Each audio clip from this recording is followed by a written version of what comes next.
عارف إنك فاكر إن البرمجة محتاجة لابتوب ب50,000 جنيه وشاشات كتير، بس الحقيقة إن الموبايل اللي في إيدك ده كفاية جدا عشان تبدأ.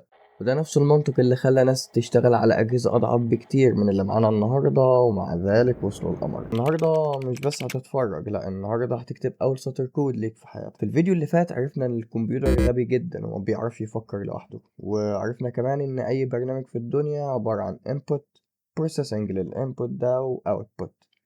طب ازاي بقى نخلي الكمبيوتر الغبي ده ينفذ أوامرنا؟ النهاردة هنتعلم أول كلمة في لغة بايثون، اللغة اللي هنبرمج بيها وهنتكلم بيها مع الكمبيوتر.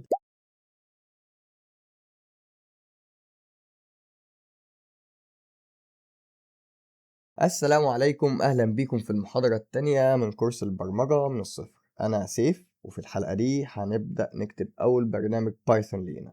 وما تقلقش لو معاك موبايل، بس أنا مش جاي أقولك روح اشتري جهاز غالي، أنا جاي أقولك ابدأ باللي معاك.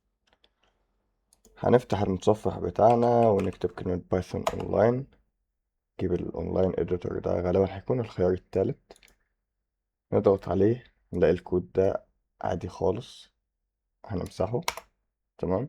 غالبا انت لما تفتح من الموبايل هيكون كده. ركز على كلمة run دي. تمام.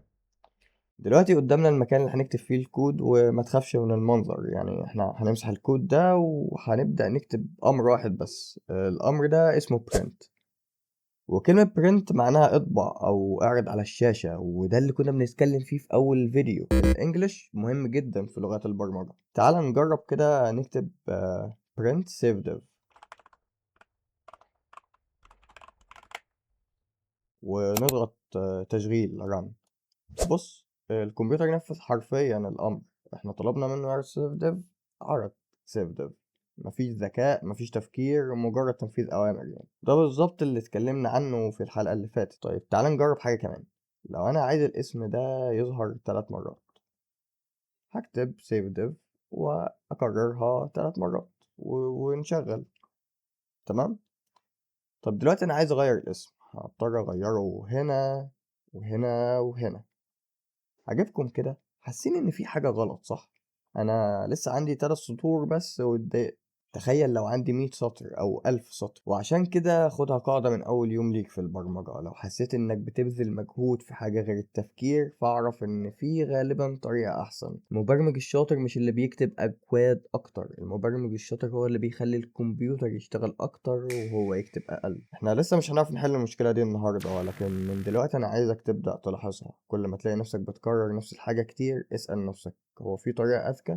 مش مهم تكون عارفها، انا بالنسبه لي عايزك دايما تفكر بس. وده سؤال هيفضل معانا طول رحله تعلم البرمجه. دلوقتي انت كتبت اول سطر كود في حياتك وشغلت اول برنامج بايثون بنفسك، وفي المحاضره الجايه هنخلي البرنامج يتكلم معانا لاول مره بدل ما يطبع كلام وخلاص. وده كده اول خطوه فعليه نحو بناء برامج حقيقيه. اشوفكم في المحاضره الجايه. Peace out.